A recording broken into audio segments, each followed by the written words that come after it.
perched upon a bust of Pallas just above my chamber door, perched and sat and nothing more.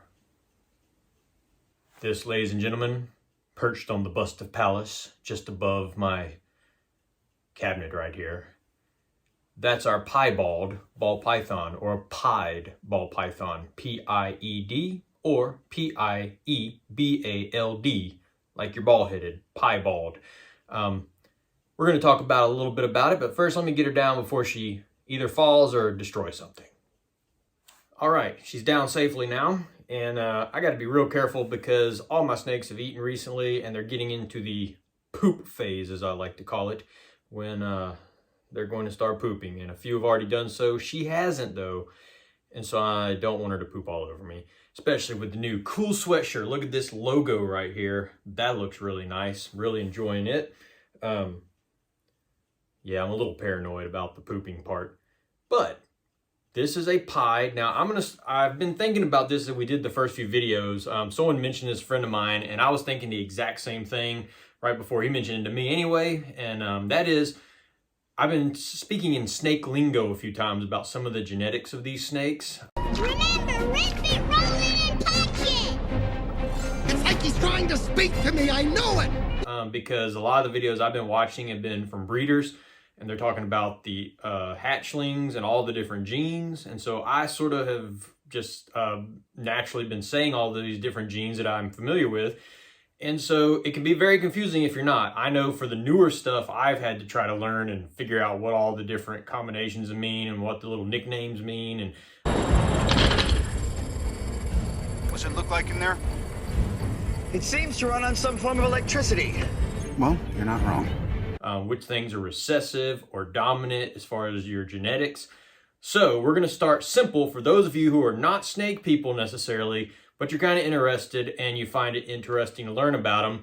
Piebalds are one of these kind of snakes, a ball python, that people who don't like snakes still look at them and they think, wow, that's really cool and pretty.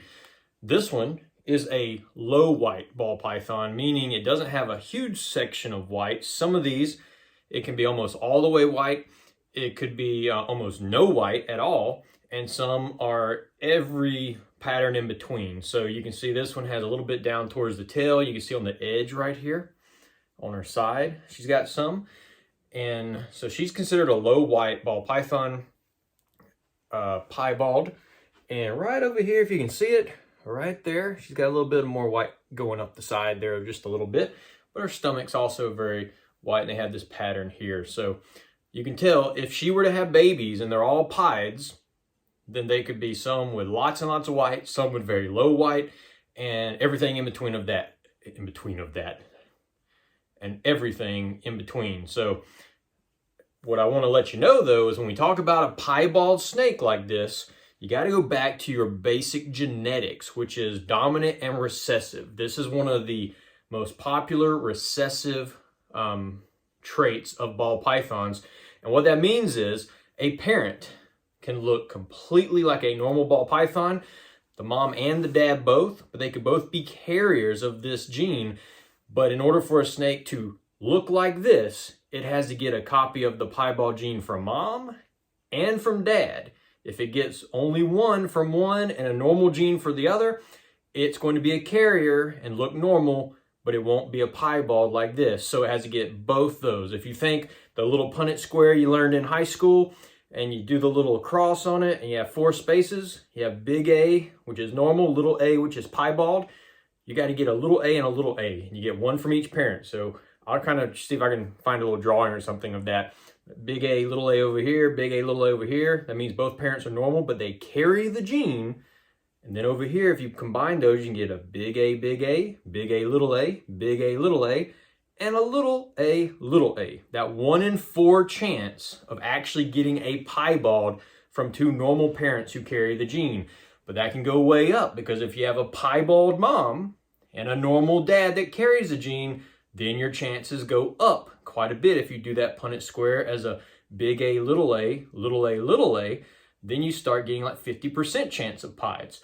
And of course, if all you have is pieds, a boy and a girl pied, and they have babies, you're getting little a from mom, or mom is little a, dad's little a, and they're giving everything little A's. So everything, 100% pieds.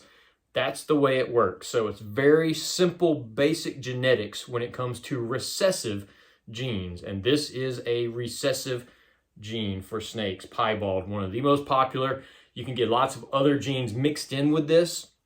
And so I'll show you, if I haven't already on the video when I finally make this, I will show you what a normal snake would look like that carries the pied gene, and looks completely normal. So you have, this is a normal ball python, at least on the outside, but on the inside, her genetics is how you can get a pied. She actually carries the pied gene, so she's the big A, little a, and she also carries another recessive trait, which we'll talk about later, which is, of course, the most probably well-known, and that's albino, which it works the exact same way as a pied. So with this snake, if I were to breed her to another boy just like her that has the big A, little a, this is the 1 in 4 type of chance. She is right now actually breeding to a boy who carries both the pied trait and albino. She carries both of those too. They're both carriers. They don't express it because they have big A, little a, and big B if you do albino and pied differently, letters, big B, little b. So you have a 1 in 4 chance of getting a pied, a 1 in 4 chance of getting albino, or a 1 in 16 chance of getting an albino pied, which is the white sections, but also the parts that are patterned are going to be yellow and white, like an albino snake. And man, this snake is huge. I really don't want her to poop on me. She hasn't pooped yet. She's full. But look at how pretty she is. And she's just normal, just carries those genes, but doesn't express them because she only has 1 copy. So there you go. And she is hopefully going to give us a big clutch. Like I said, we got a 1 in 16 chance of getting that albino pied, and we're really hoping to get another one of those. Now, last but not least, our pied mom, this is her husband for this year. This is, looks almost normal if you just kind of glance at it, but you'll notice it's a lot darker than the normal I just showed you earlier in the video. This one is much darker in the black. So this is called a black pastel, and black pastel does exactly what you see here. It makes it much darker overall than the other snake we just saw that was the normal, and it changes the pattern up just a little bit as well there. But this guy is carrying the pied gene. He has the big A, little a. So this is the one that is going to be breeding with the pied that I showed you earlier. So as I said, if you do the Punnett square, you get 50% chance of getting pieds. And then also this black pastel works a little differently. It's going to be 50% for all the offspring. So there's a decent chance of getting a black pastel pied. So it would look like this, but with lots of white on it. The black pastels usually have a high white, black pastel pieds usually have a lot of high white on them.